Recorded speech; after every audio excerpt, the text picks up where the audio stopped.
Hi everyone, this is your reading for the week of February 19th through the 25th, and I want to apologize in advance really quick. My roommate's doing some renovations on the house, so we might get a few clanging sounds, but hopefully it won't happen too often or be too disruptive. Now, I also wanted to take a moment to thank all of you who are supporting the channel and the work that I do. So thank you for watching, liking, commenting, sharing, subscribing, all that good stuff.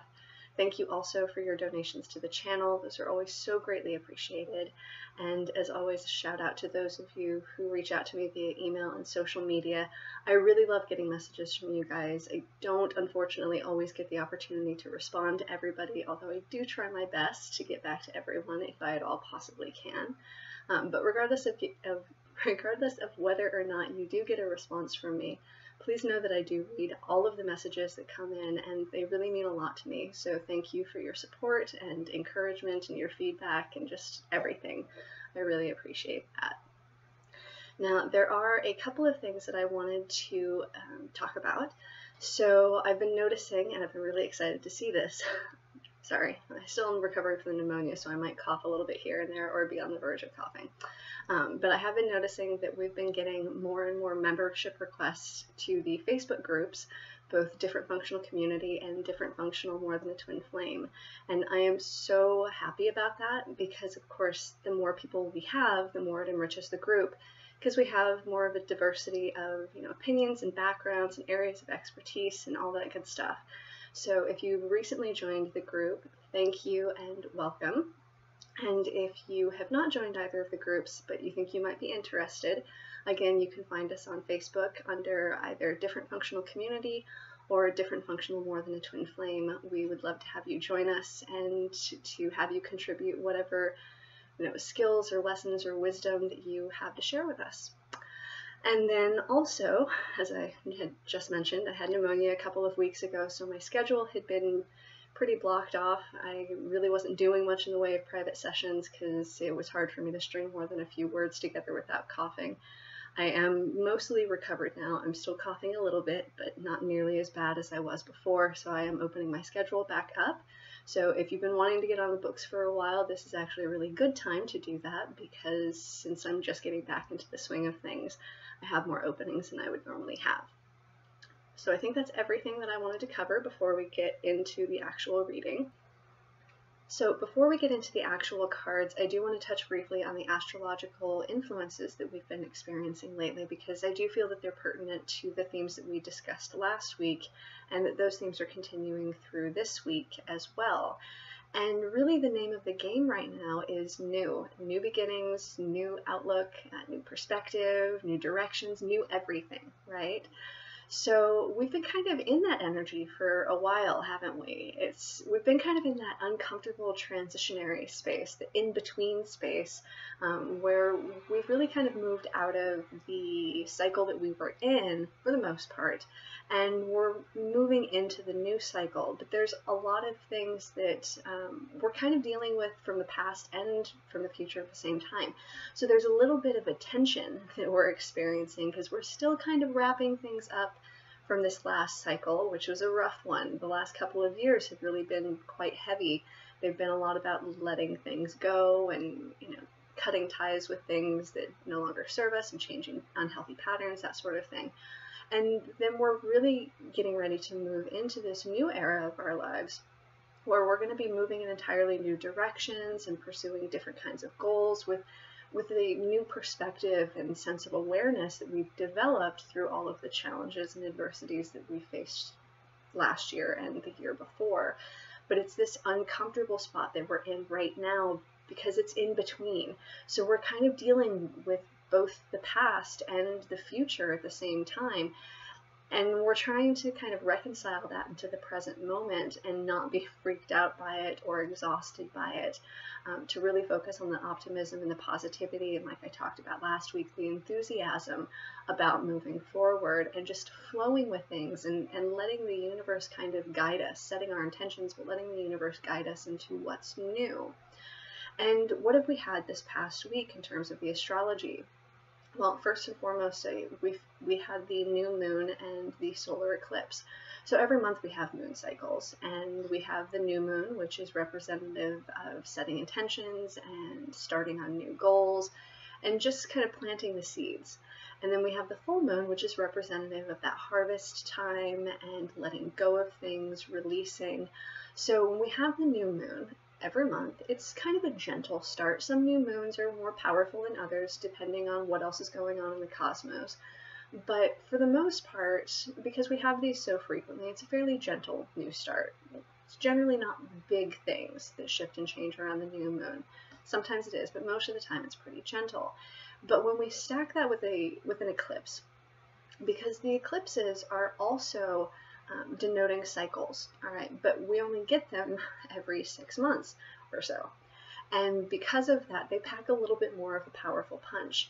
And when we stack that solar eclipse on top of that new moon, excuse me, when we have those together like that, what happens is we have the amplified capacity for new beginnings. And so this month is a particularly powerful opportunity for us to move forward just on the basis of that alone.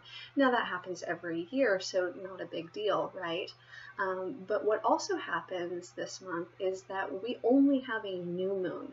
We don't have a full moon in the month of February this year, and that's a very rare occurrence. I believe when I looked it up, the last time that actually happened was 1999. So this is not something that happens very frequently, but the fact that we don't have a full moon this month, which again is representative of kind of letting things go and harvest time and letting things die if they need to, cutting cords, that sort of thing. The fact that we don't have that this month really signifies that this month is all about new beginnings, really taking those first steps onto that new path. We've come to that fork in the road and we're making significant decisions right now. Now, we don't have all of the details. We can't see everything on the path ahead of us, but we are starting to really make those decisions and take some action to move forward. And we're getting this support from the universe in doing that. Another new beginning that we've had astrologically over this past week is the beginning of the Lunar New Year, or the Chinese New Year. So again, we've got that theme of new beginnings. What we also have as well, because those things happen every year. The Lunar New Year happens every year, the eclipse happens every year, and we get a new moon every month. But what makes things a little bit different is, like I said, we don't have a full moon this month, so really focused on those new beginnings. But we're also still in that period of time where all of the planets are moving forward. Excuse me. So all of the planets are moving in direct motion right now. They're all going forward. Now that doesn't happen super frequently. When it does happen, it's usually for like a couple of weeks at most. But this time, all the planets have been moving forward since, partway through January, and it's going to continue that way until I think towards the end of the first week in March, if I remember correctly. So that's a significantly long period of time for all the planets to be in direct motion. Usually we have at least one planet retrograde, and if you're not familiar with what that means, a retrograde basically means that, because each planet represents particular things, characteristics, like Mars is very associated with action. Venus is associated with love, with beauty, with material concerns. Jupiter is related to expansion and happiness, all those sorts of things. So each planet represents different characteristics or traits. And so when we have a planet that's in retrograde, it's a period of time for us to really take a step back and review that area of our lives that that planet pertains to, and make sure that we're still on the right track, that there's not any changes that we need to make, that sort of thing. And usually when we have a planet that's retrograde, we experience delays and obstacles, setbacks in the areas of our lives that planet tends to rule. So the fact that we have all of these planets in forward motion right now is another indication that it's really a powerful time for us to move forward in our lives. So even though some of these things we experience every year, we also have some things that are a little bit different this year that are really giving us that push to take those steps into this next path that we're headed on in our journey. And then last week, if you recall from our reading, The first card that we had that denoted the overall energy for everything was the card Approach. And that card is all about, that feeling of moving into spring where everything seems like it's coming back to life and you're feeling excited and optimistic and also a little bit restless. You just want to move. You want to start doing things again. You're ready to stop hibernating. You're ready to get up off the couch and get back out into the world and explore. And what's interesting is that we had that card last week. We had all of these astrological influences that are pushing us forward into these new beginnings. And then this week we start off with Approach yet again. I've got the light a little bit too high again. I always do that. There we go. So we have Approach yet again. So we're continuing that theme where we're really moving forward and the universe is kind of unrolling that red carpet and they're like, okay, here's your path. This is the one that you chose. We've been working on choosing our path for a while. And the universe is saying, this is the one that you chose. We're going to bring things into this path for you. You don't get to know all of the details right now. You don't need to know all the details right now, but we're inviting you. We're saying this is a good direction for you to go in. And it's time for us to really take our risks, take that quantum leap of faith and really start moving forward, even if it feels a little uncomfortable. And right now it probably will, because like I mentioned, we are in that kind of tense spot where we're still clearing things up from the last couple of years, tying up loose ends. And we're also really motivated and restless to start moving forward, but we don't know exactly where we're going, not entirely. We don't have all the details, so it feels a little unstable right now. It's kind of hard to get the ground underneath your feet. But the universe is saying, okay, let's go. All right, no stalling, no procrastinating, no looking back, just go. You are supported in doing this. Now, the next card that we have is the Taming Power of the Great. And this card is talking to us about kind of that tense feeling that we have. There's a little bit of insecurity that comes with this, because every time you start on a new path, every time you're kind of going in a different direction than you're used to, the rules kind of change a little bit. I mean, some of the rules will always be consistent, but the era of our life, the eras of our lives change over time, and each time you step into that new era, you feel a little unsteady on your feet. You're not fully confident because you're moving away from the status quo. And that's important. We need to do that. We need to continue challenging ourselves. Every time you reach a goal, that's fantastic, but don't get complacent there. Don't stagnate there. Find something new to challenge you. And that's really what the Taming Power of the Great is all about. It's about moving out of the status quo. It's about recognizing where we've allowed ourselves to become too comfortable and where we might be holding ourselves back from moving on to that new path. Because we're kind of looking back and we're like, yeah, I mean, it was rough, but like, I feel like we got things pretty well sorted out here. I could just stay here, right? Like, I don't actually have to go forward and be uncomfortable all over again. And there is that part of us that's a little bit nervous too, because these last couple of years were really rough. And so we have almost a degree of PTSD here, not to take that disorder lightly, but there is a bit of trauma processing that there's a lot of trauma processing really that we've had over the last couple of years. And so we can be a little bit gun shy about moving into the next set of challenges. But again, the universe wants us to be aware that what we're moving into now are challenges that are a little bit different. So the last couple of years, it was hard to feel like you were being productive. I know 2016, especially for me, was an awful year. It seemed like everything that could go wrong did go wrong in every single area of my life. And no matter what I did, I felt like I was backsliding. Of course, from that higher mind view, you recognize that everything is forward momentum still, but it didn't feel like that. I was releasing, I was shedding things, I was letting go, I was cutting ties with people, I was breaking patterns.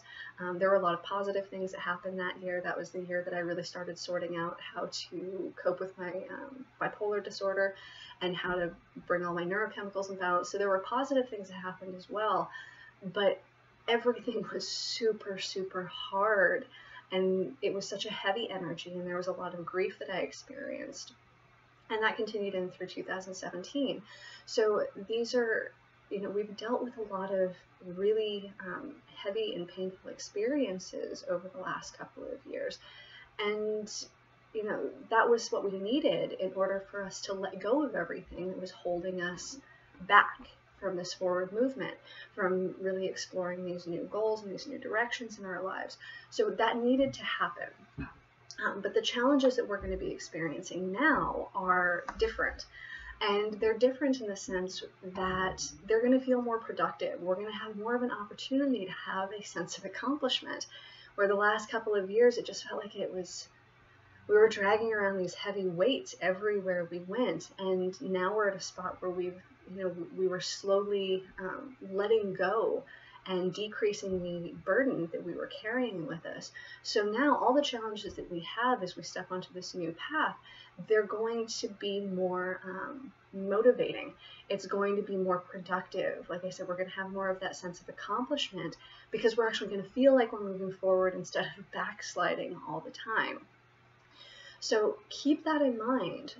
If you do feel hesitant about moving into this next set of challenges, because right now it's kind of like anything could happen. And some of these things might seem scary, you know, like you might get fired from your job. I've known a couple of people who had that happen recently, and that's a scary thing to have happen because it makes you feel very unstable and you worry about your security and all of those things. But anything that happens right now is really the universe saying, okay, this no longer serves you. You don't get to have this anymore. We're moving forward. You decided you wanted to move forward. You wanted to be more fulfilled. You set these intentions and you have these goals. So we're going in that direction now. And so the universe is kind of, and our higher self too. It's not like the universe is just forcing it on us. Excuse me. Our higher self is also part of this, where it's like, okay, you don't get the training wheels anymore.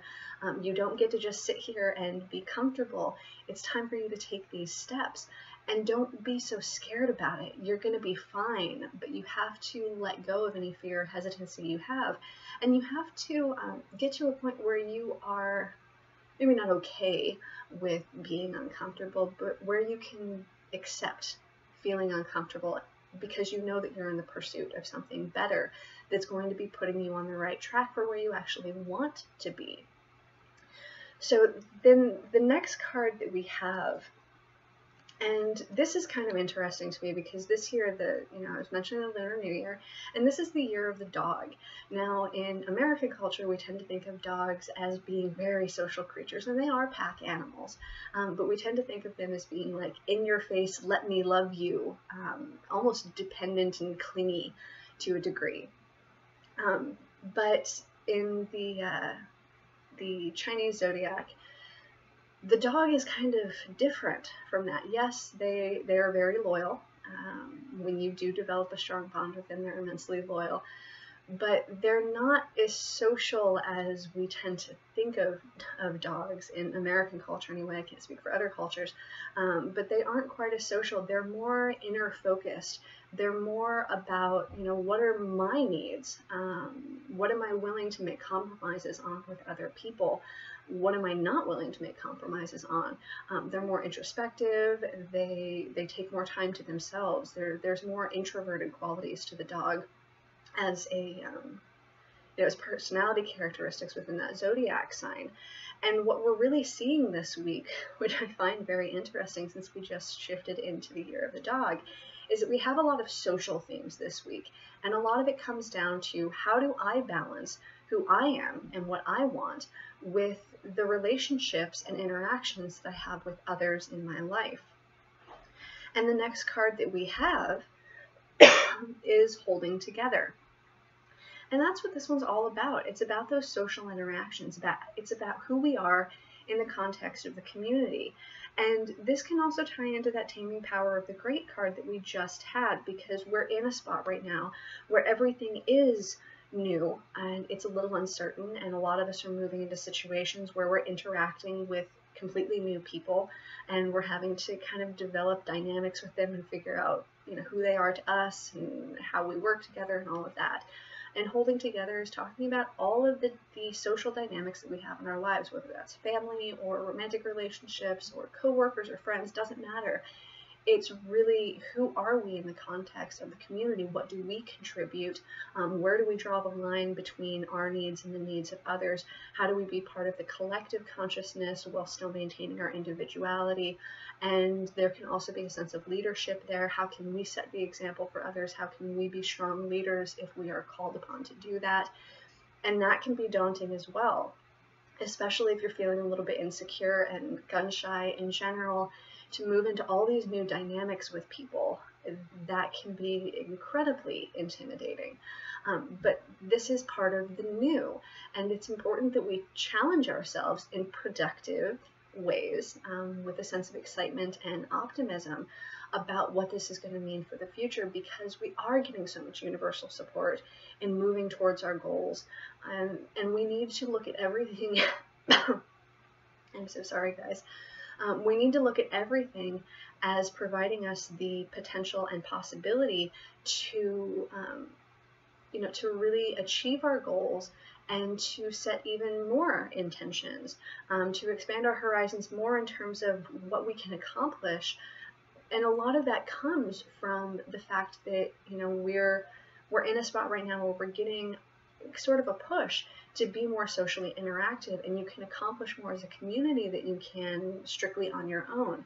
And the last couple of years have been, for the large part of us, very self-focused, because they were heavy. Even in context of the relationships that we had with other people, there was still a lot of heavy energy that we had to process through, and so they were, for the most part, very internally focused years. And with dog, the year of the dog, again, we are kind of continuing on that theme of inner focus, but now we're really looking at it in terms of where we are in the context of the community and what that means for the future, and how we can work together with others to accomplish our goals, to help them accomplish theirs, and then to achieve collective goals as well. I'm going to take a quick break, sorry. So the next card that we have comes from Kuan Yin, and she brings us the Ivory Swan Goddess. So this card is talking about how we need to let go of any sense of shame or guilt that we might feel in terms of, who we've become and who we've been, and the process that we went through to get to where we are now. So I'm not surprised to see that card come up this week, because we are taking those first few tentative steps onto this new path in our journey, and we are going to be facing these themes of community and our dynamics with other people and how we fit into that, how we balance our needs with the needs of others. And so there's a few different ways in which the meaning of this card may apply to our lives. So, like I mentioned before, we're really in that uncomfortable spot between the end of one cycle and the beginning of the next one. And so we are at the same time dealing with wrapping up things from our past, especially the last couple of years, and then also moving into new opportunities and exploring new things and working towards new goals. So we're trying to do both of those things at the same time, because sooner or later you reach a spot in the transition where you are dealing with, a little bit of everything. So a lot of the changes that we've been through over the last couple of years have contributed to a very significant metamorphosis that we have gone through.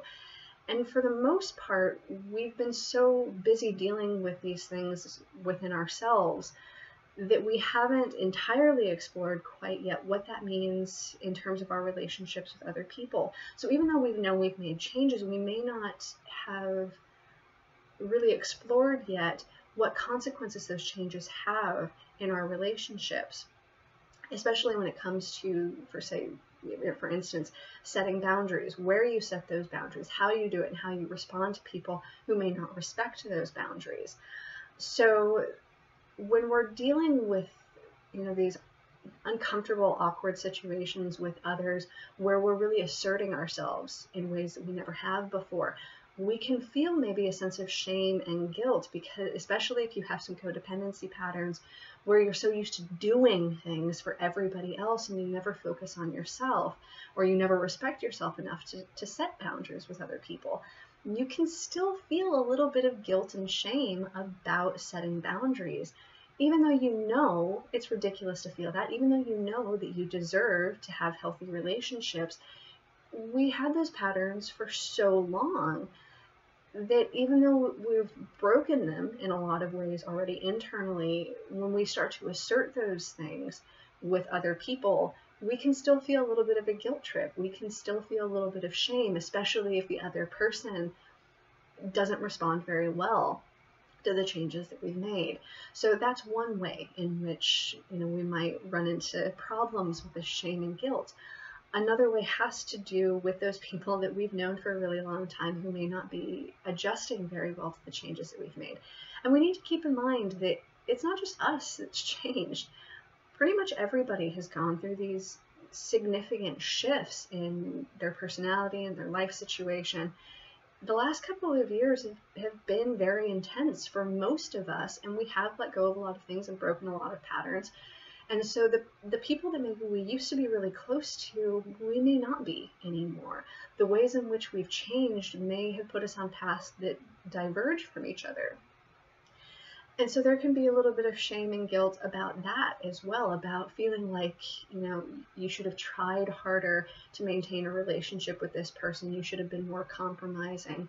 Or this person, again, may not be adapting very well to the changes that you've made, and they may be trying to guilt you into being the way that you used to be so that they can feel more comfortable. And to a degree, that's kind of normal behavior for people. We don't like a whole lot of change. We don't like a whole lot of uncertainty. And if we've been going through a lot of changes, we're really looking for stability in everything around us, including our relationships with other people. So if you've been going through a lot of changes, you may have more of an investment in other people around you relatively staying the same so that you don't feel quite so unstable. That's something that's fairly common for people to do. Not everybody does it, but it's a fairly common part of human nature to shy away from changes, to want things to stay the same so that you can feel comfortable and you don't have to feel, insecure about things. So that's one of the ways, again, that this theme, excuse me, might influence you. But another way in which it might influence you, and I really think that this is predominantly going to be more what this applies to, at least in the long term, maybe not necessarily this week. This week might be more of a mix. But I think in the long term, one of the things that a lot of us are going to experience, because we have made so many changes to prepare us for this entirely new path, and a lot of us are going to be going in a completely different direction than maybe we ever thought we were going to before. I mean, I never thought that I was going to be doing this kind of work. That never occurred to me. So this is still relatively new to me. But one of the things that comes with all those changes, that we meet a lot of people that maybe we wouldn't have met before. And not everyone that we encounter who's going to be an important part of our lives is somebody that we get along with immediately or that we agree with on everything. When you're moving into completely new directions, the universe tends to bring you people who will facilitate your forward momentum in that new direction, into exploring and expanding new ideas that are going to be related to what you need to help you on this path. And so some of the people that you interact with moving forward are going to be people that trigger you, or are going to be people who challenge you to rise to new heights, or to do things that you're not comfortable doing with, not because you're opposed to doing those things, but because it's not something you're already confident in. There's new skills that you need to learn, and everybody feels a little stupid when they're trying to learn something new, especially if it doesn't come to you easily. Everybody has that. So we're going to have interactions with people as we continue on to this path where we're going to feel very insecure about ourselves, and where we're going to be triggered to look at things in different ways. There's going to be some cognitive dissonance where we're really pushed to face things that maybe we didn't want to see the ways in which we've been hypocritical, it can manifest in a number of different ways. I'm not going to go into all of them because that would take forever. But we're going to run into people who will become really important parts of our lives and help us a lot with our growth, but they're going to do that by challenging us a lot. So when that happens, it's really not uncommon for us to feel a little bit of shame or to feel a little bit of guilt, especially when we have that cognitive dissonance, or when we're when it's being pointed out to us, the ways in which we're kind of being hypocritical, it's not uncommon for us to feel triggered by that and to kind of take it out on ourselves.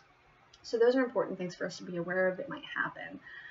All right, so the next card that we have, Isis brings us the Lunar Queen, and we've had this card come up before several times, but in most situations when this card came up before, because it's talking about honoring the cycles in our lives, and most of the time when this card came up before, what we were doing to honor those cycles was by just being patient, just taking a time out and not really doing anything with it, because we were still shedding things, we were still letting go and releasing. And that's something that we aim for the most part, to be a little bit more passive. There wasn't a whole lot of forward movement because we were dealing with things from the past and from our present that were holding us back.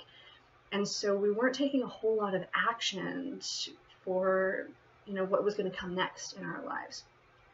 But now things have shifted, and most of us are feeling that restlessness that's building up, because we know it's time for us to really take decisive action and to take those steps forward, to take that leap of faith. And what we're being, again, encouraged by the universe to do is to take those leaps of faith, to hit the ground running, to really put in the effort, and to know that we're supported by the universe in doing that. We respected the cycles of our lives in terms of letting things play out and releasing things and surrendering to the process. And now we're getting the opportunity to be challenged in a different way, where it's all about forward movement and what can I do now to impact my future in a positive way? What things can I focus on right now, or what things can I do that are going to bring me closer and closer to my goals and help me to grow even more? So right now it's much more of an active thing that we're doing. We're really starting to break ground. Now, the animal spirit that we have with us this week is Dove, and Dove is pretty perfect for what we're talking about, because in terms of social interactions, Dove is, really represents peace, bringing peace into the situation. And that's one of the things that we're going to be focusing on as we learn to balance our needs with the needs of others, is how do we do this peacefully? How do we do this in a way that everybody can, adapt to and move with, that's not going to be, traumatic for everybody involved? How can we do this in such a way where everybody kind of makes some compromises, so maybe not everybody or nobody is completely happy, but how do we work with the situation and work with other people to come to a resolution that everybody can at least get behind, even if it doesn't make them super happy? So Dove is going to be with us this week to help us through any uncomfortable situations that we have in our conversations and relationships with other people, so that we can bring peace into the situation. All right, so we've got two angels that are with us this week, and they're kind of, in a lot of ways, very much connected. So the first angel that we have is Estivus, who is the angel of divination. So we are getting a lot of signs right now from the universe, and it's super important for us to pay attention, to be observant of our surroundings, and to see the ways in which these signs are manifesting in our lives. And that can be anything. That can be a very blatant new opportunity coming into your life, like a promotion at work or getting a new job. This can be something a little bit more subtle, like seeing number synchronicities, or just a feeling that you get, or lyrics that you hear in a song on the radio. Messages come to us in a number of different ways, so it's really important to be observant and aware, so that when those messages come through, you actually receive them and you absorb them and you utilize those directives from the universe to help guide your decisions. And the universe isn't going to tell you exactly what to do. We still have free will, but the universe is giving us, kind of a foundation and some guidance to say, okay, you're wanting to go in this direction. This is your goal. Here's an opportunity. Here's a way that you can respond to this situation. Here's something, that will help you. Here's a person that's going to be able to facilitate your growth and facilitate you actually achieving your goals. So be very mindful of what's going on around you.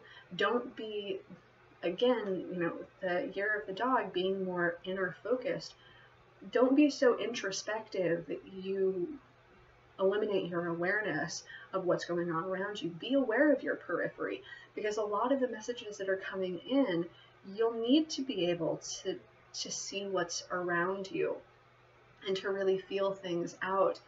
So don't just look for the big blatant things, you know, look for those, but also look for the smaller signs and synchronicities, and don't be so internally focused that you miss out on those things. The other angel that we have with us is Duma. And Duma is the angel of dreams. So to me, this goes very much hand in hand with the angel of divination, because we also get a lot of signs and synchronicities and messages in the context of our dreams that can help us to figure out what things that maybe we need to heal, or to help us see things that are more important to us than maybe we realized on a conscious level.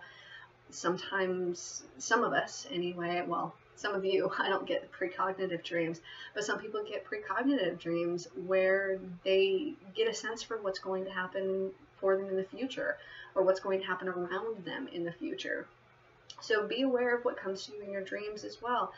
Do a dream journal if you need to, because most of us don't remember our dreams very well after a certain point when we wake up. For me, they disappear almost immediately. If I don't write them down within the first few seconds, it's gone.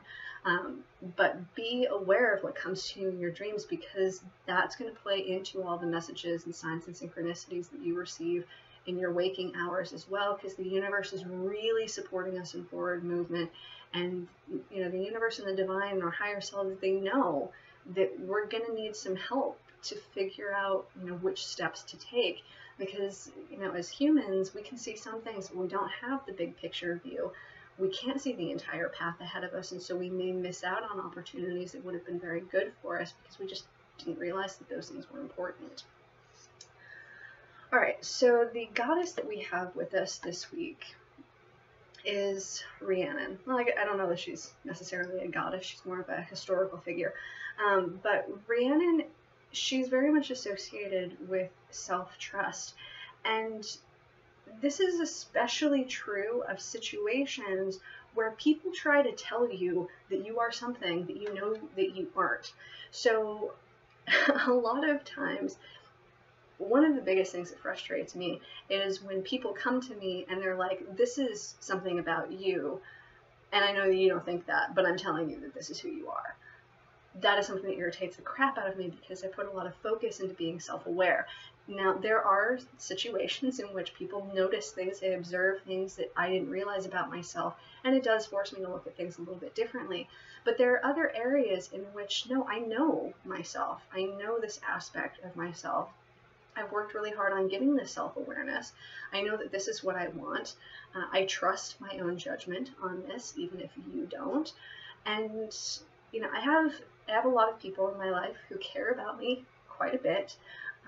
But because of, you know, my issues with my bipolar disorder over the years, you know, a lot of times I did seem kind of unstable, and the people around me didn't understand why I made some of the decisions that I made. And so they've become very protective of me. And there are times when I make decisions that they don't think are a good idea, and they try to force me to change my mind because they think that they know better than I do. I know that they're coming from a good space, that they're coming from a place of love where they just want to make sure that I don't get hurt again, or that I, you know, don't sabotage myself, and I respect that.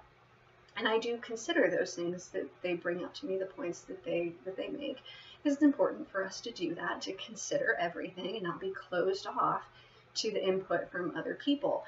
But you really want to make sure that you're very steady and sturdy in your convictions and in your sense of self, so that when there are, you know, things that other people think that you need to be doing differently, that you know you're happy with the way that you're doing things, or the person that you've become.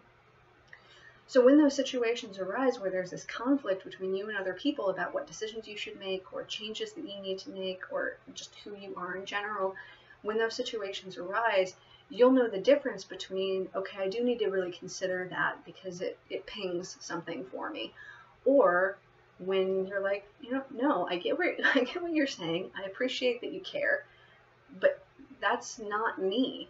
What you're proposing, what you're seeing is not who I am. And what you're telling me that I need to do for my path is not something that's in alignment with what I know to be true and right for myself. So Rhiannon is really guiding us to trust ourselves in terms of, our sense of self, because we've worked very hard now to develop that sense of self. That's what we've spent the last 2 years doing, is letting go of all of the extra stuff, the baggage that we were carrying. We're human, we're always going to have some baggage that we carry around, but we've done a lot of cutting away and terminating relationships with other people that weren't healthy for us, all that kind of stuff. So we have done a lot of that over the last couple of years, and we've moved deeper into self-mastery, into self-awareness. So there's a lot of things that we do know about ourselves that maybe we didn't before.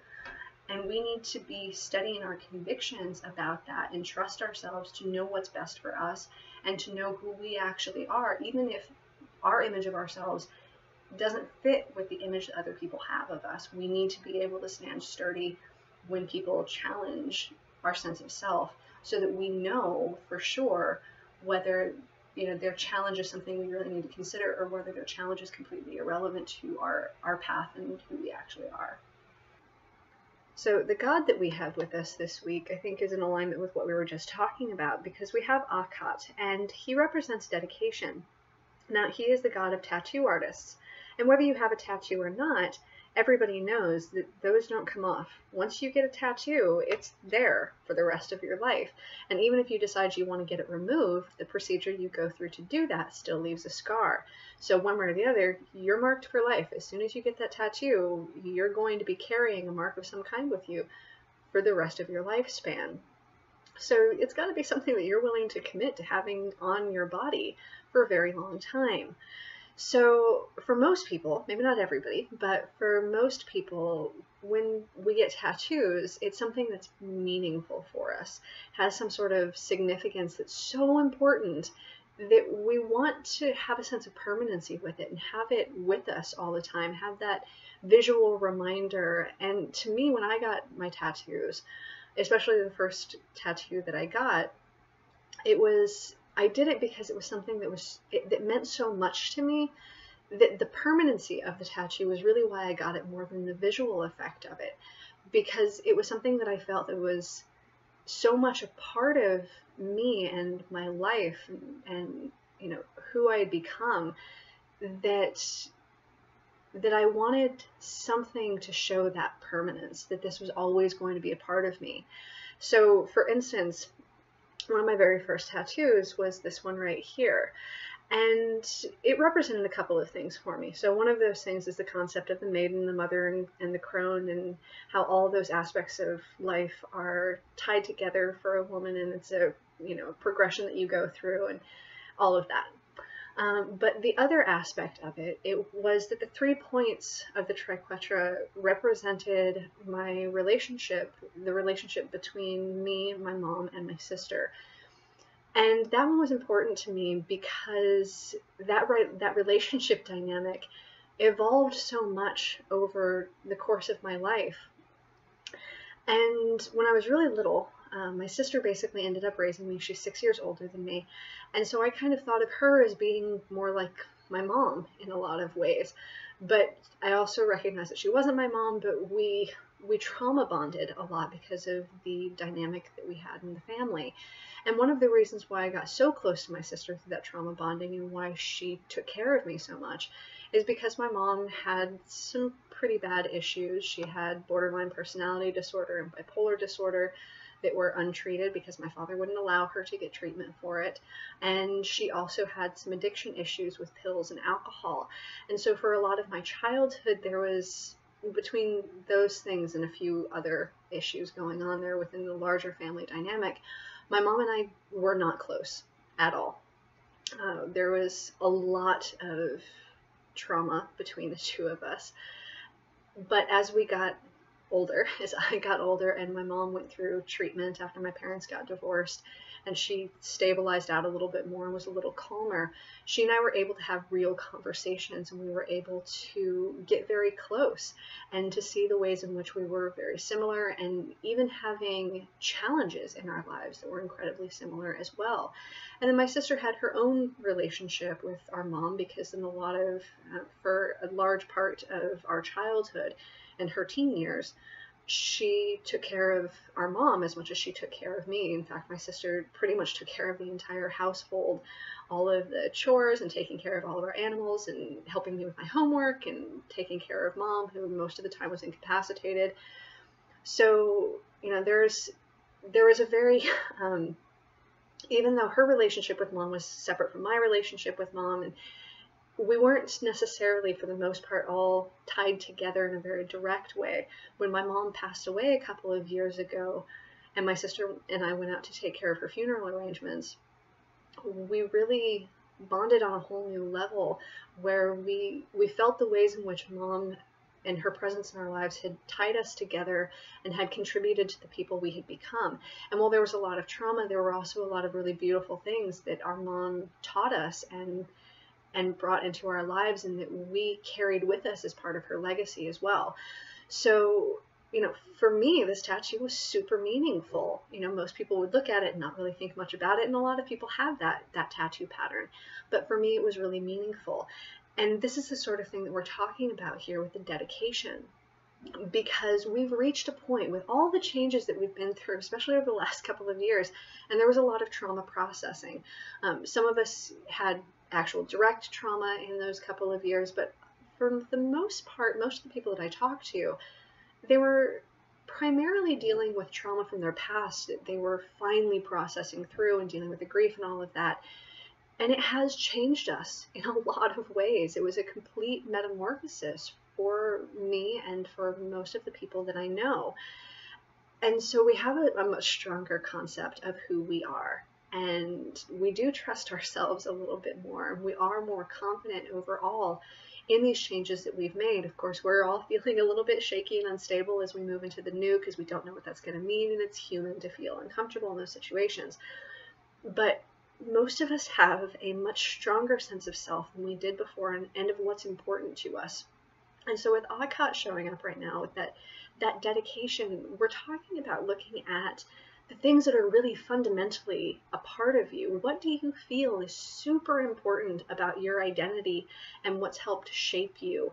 And, really taking those things and incorporating that into the decisions that you're making now for, how you take opportunities that come to you, how you develop the relationships that you have with others, and really owning those things that you're dedicated to about yourself, really owning your own sense of self when you are interacting with other people, so that, you're not hiding things or keeping secrets. You're living with integrity.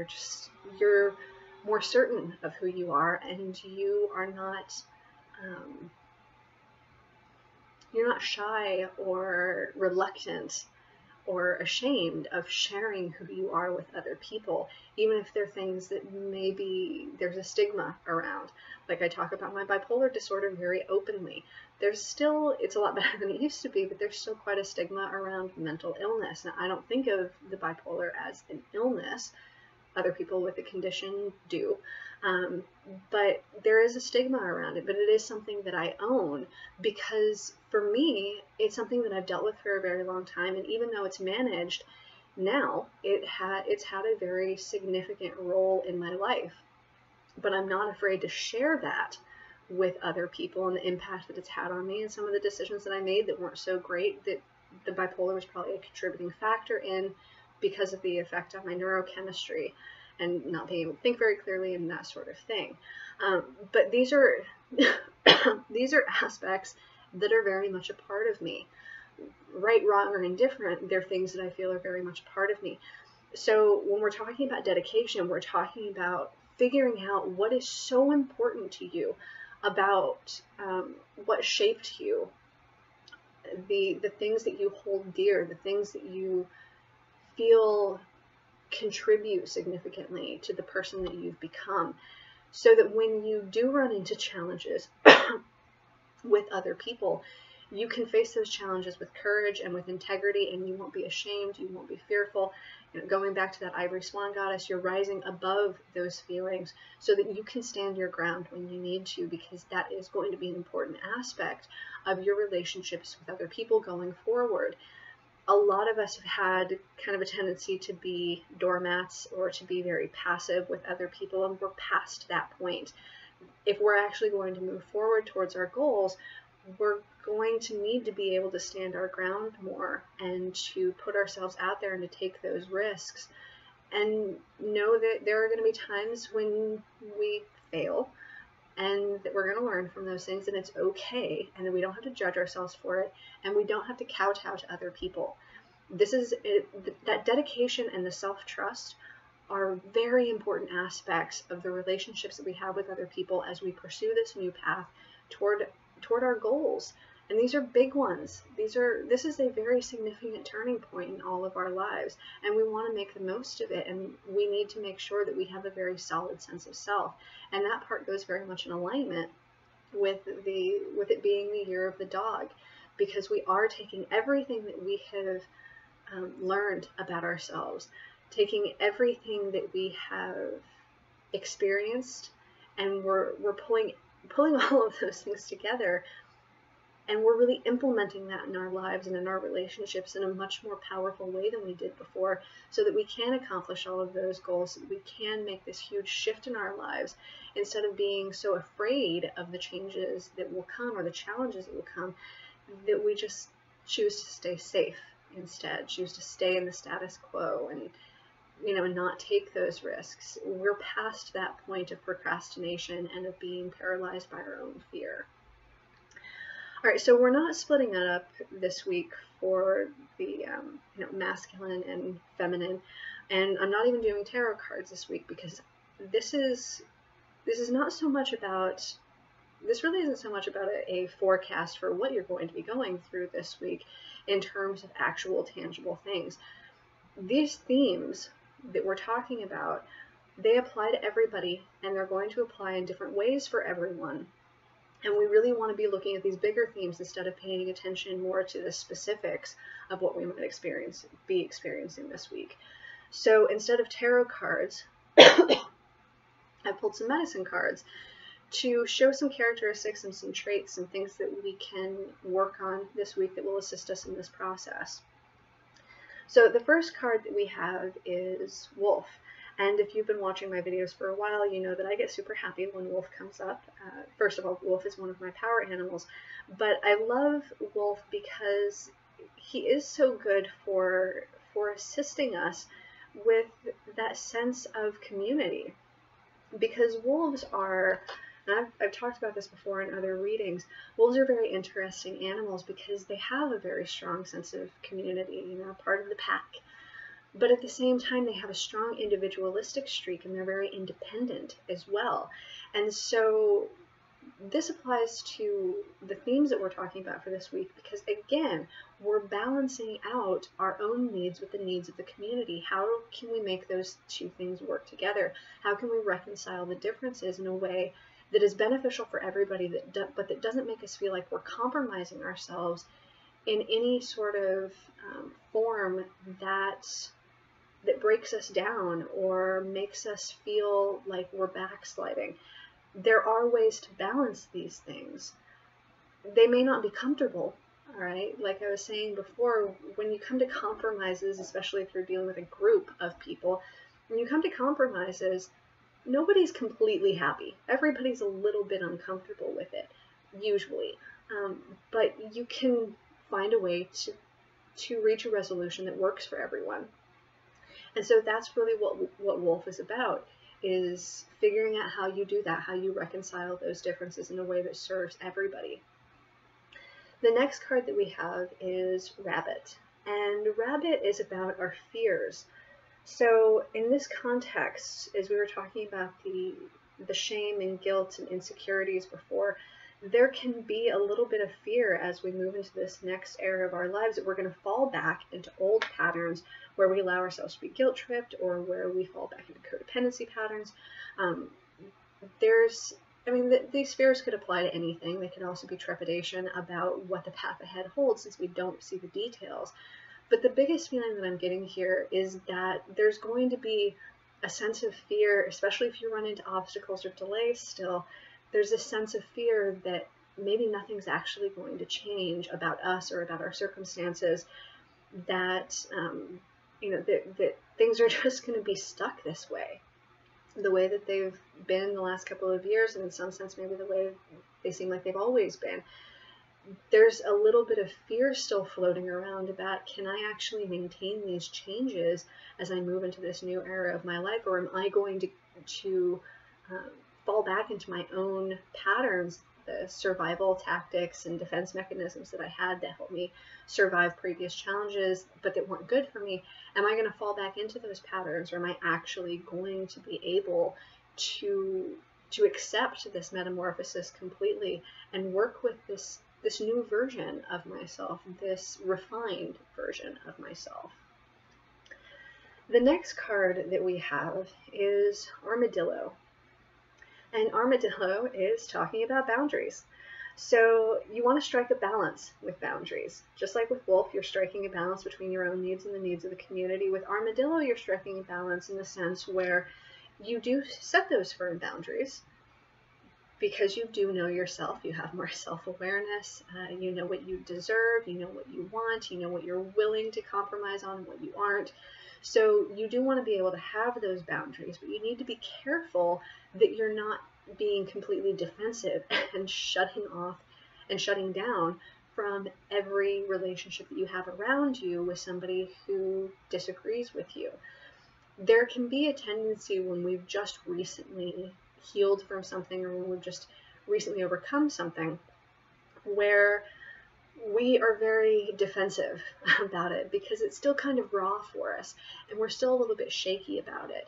So when we face situations where we're challenged on that particular thing that we've just dealt with or recovered from, we can be really freaked out by that. We can become very reactive. That's the word I was looking for. We can become very reactive. So what Armadillo is really trying to teach us is the difference between being reactive and being responsive. When you're being reactive, it's a very visceral response where you don't think about it. It's just reflexive. That defensiveness is just reflexive because this is something that's relatively new for you, and yeah, you've worked on it and you've been feeling pretty good about it, but you're not ready to be challenged on it yet, or at least you don't think you are. And so when you get challenged, it's this reflexive thing that happens where you just react in that defensive way. Maybe you become angry, maybe you run away, maybe you start crying, just break down in some way. So that's being reactive. But being responsive is an entirely different thing. So when we're being responsive in these situations, we get challenged on something, but instead of reacting to it immediately, without even thinking about it, we take a moment and we look at everything, and then we respond to that situation using a balanced approach of, practicality and pragmatism, and then, being able to operate from the heart space and being open to, building these relationships with other people. So Armadillo is about those healthy boundaries where you're not being reactive, you're being responsive, all right? The next card that we have is Alligator, and Alligator is about integration. So everything that we have learned over the course of our lives, but especially these last couple of years, everything that we have learned is we're bringing all of it together because those skills collectively are what's going to help us on this path that we're on. Everything that we've been doing was to prepare us for this huge turning point in our lives, so that not only would we be lighter from dropping all of that baggage, but we'd be better equipped to deal with the challenges ahead. So everything that you've been through, it's a period of time right now where we're integrating everything, we're pulling it all into ourselves, and we're figuring out, okay, how do I take everything that I've learned and how do I incorporate it and implement it into my daily life and into my decisions, into my relationships, into my behaviors, all of that. The next card that we have is Turkey, and Turkey is about generosity and about, you know, self-sacrifice and those compromises that we make, and kind of altruism. I think of Turkey as being kind of associated with altruism. So, you know, this is another thing that we need to take into consideration here, because we are at a spot where we're moving more into that sense of community and focusing more on our dynamics with other people. And we're figuring out, again, what things am I willing to compromise on? What things am I not willing to compromise on? How can I serve my own highest good, but also serve the community in some significant way? So Turkey is really helping us to figure out how we can contribute to the community without compromising ourselves. And Turkey is also helping us to maybe not be quite so stubborn, because I kind of like with the defensiveness, when you're challenged on something that you're not quite ready to be challenged on. When you have just started really being able to focus on yourself for the first time, and you're able to set these boundaries and everything, you can take it, like, you can become so attached to doing that you can become so fearful of backsliding into old patterns that you're not willing to make compromises, you're not willing to make sacrifices on an individual level, and sometimes those sacrifices are needed. So Turkey is also reminding us that sometimes we do have to make compromises that maybe we don't want to. Sometimes we do need to make some self-sacrifices for the good of the community. But Wolf comes in to help us to realize where we need to do that, and Turkey comes in to help us figure out how to make those sacrifices, how to make those compromises, how to bring peace into the situation and facilitate that sense of community. And then finally we have Spider. And Spider is, I think, the perfect card to end on here, because Spider is about how we weave our own life. We weave the tapestry of our life. You know, we are not victims of circumstance or of destiny. And there have been times for a lot of us, I know I have a few times in the past, not very many, but a few times in the past, I've kind of thought of myself as being a victim of circumstance. But we're not. We have so much more, I don't want to say control, but we have a greater we have a greater ability to impact our lives in very positive ways, and in negative ways too, than we realize. We play a larger role in what happens to us than sometimes we think we do, and Spider is reminding us that you are weaving the path of your own life.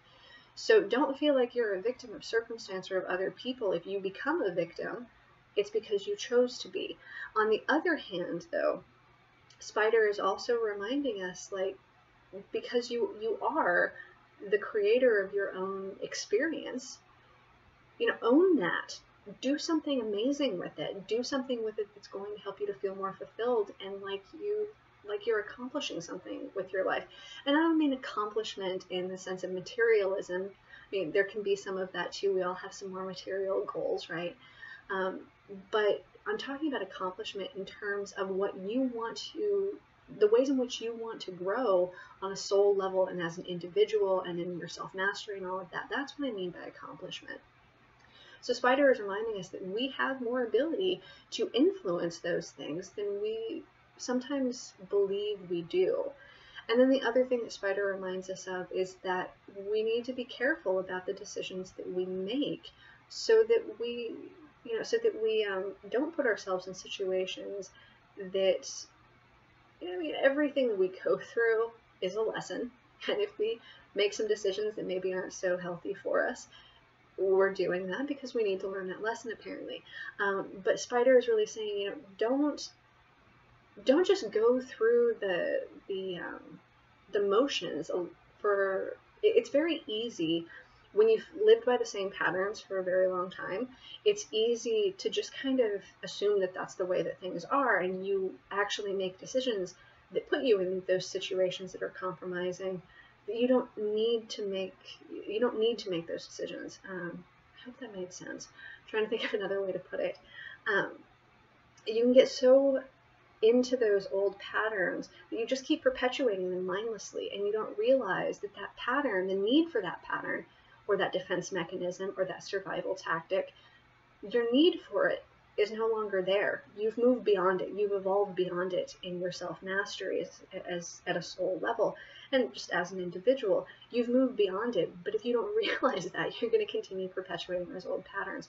So Spider is also trying to help us be aware of the patterns that we have, so that we can make sure that we're not just continuing going through the motions on something that really is that's really not needed anymore.